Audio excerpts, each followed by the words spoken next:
il est essentiel de remonter les filières.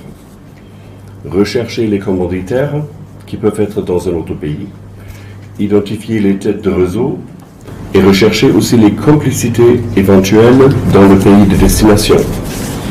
La coopération internationale nécessaire pour produire des résultats contre cette criminalité fait partie des objectifs de la Convention des Nations Unies de décembre 2000, dite de Palerme, contre la criminalité transnationale organisée et des protocoles s'y rapportant, notamment celui visant à prévenir, réprimer et punir la traite des personnes, en particulier des femmes et des enfants, et celui contre le trafic illicite de migrants par terre, mer et air. Chers partenaires, pour soutenir cette coopération judiciaire et policière internationale, l'Union européenne et ses États membres appuient différents projets. Cet atelier est soutenu par un de nos projets, le partenariat opérationnel conjoint de lutte contre le trafic de migrants et la traite des personnes au Sénégal, avec son sigle appelé le POC. Permettez-moi de saluer la présence du coordinateur national du POC, de nouveau, le contrôleur général Mamsek Ndour, directeur de la police de l'air et des frontières. Je peux vous rassurer, monsieur le directeur, cher Mamsek Ndour, que la lutte contre le trafic des migrants restera une des priorités dans le partenariat entre le Sénégal et l'Union européenne. Le trafic de migrants et la traite des personnes, qui est une réalité que nos États vivent au quotidien.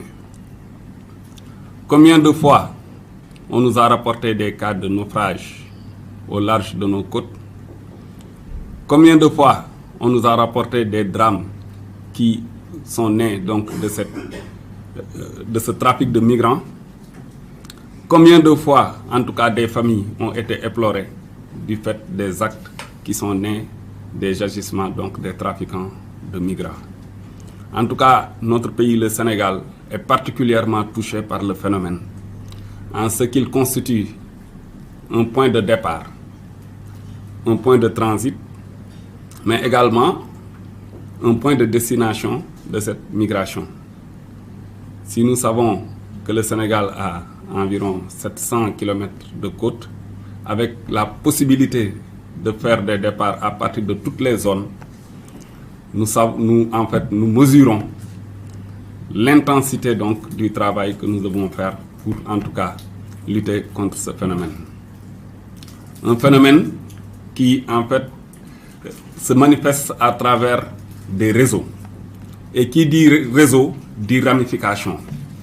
Et qui dit ramification vers plusieurs pays.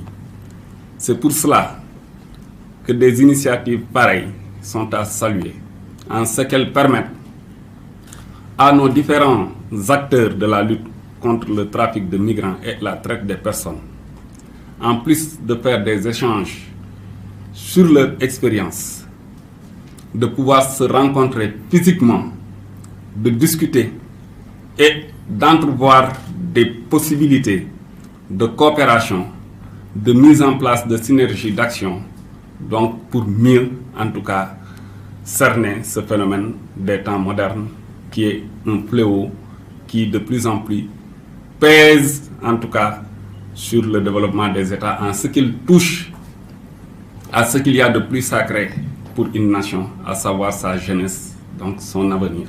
Il est donc important, pour que la lutte soit efficace, que les différents intervenants, à savoir les officiers de police judiciaire qui mènent les enquêtes, les magistrats qui vont procéder aux poursuites et au jugement, soient suffisamment outillés pour exploiter les différents canaux de coopération, parce que comme on l'a dit tantôt, aucun pays ne peut à lui tout seul lutter contre ces formes de criminalité qui présentent des éléments d'extranéité. Il est donc important que les différents acteurs puissent se connaître, puissent identifier les canaux de coopération et identifier en commun des bonnes pratiques qui permettront de venir à bout de ces fléaux. Les principales difficultés ont trait à la faible coopération entre les différents intervenants de la chaîne pénale. Si je prends l'exemple de la chaîne judiciaire, par exemple, les magistrats ont très peu recours aux demandes d'entraide pénale internationale.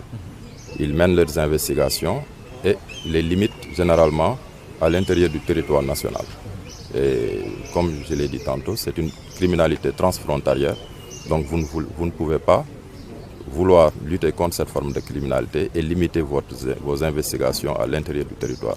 Il ne faut pas hésiter à solliciter les canaux, à mettre en œuvre les canaux de coopération qui sont en place pour mener des investigations au-delà du territoire.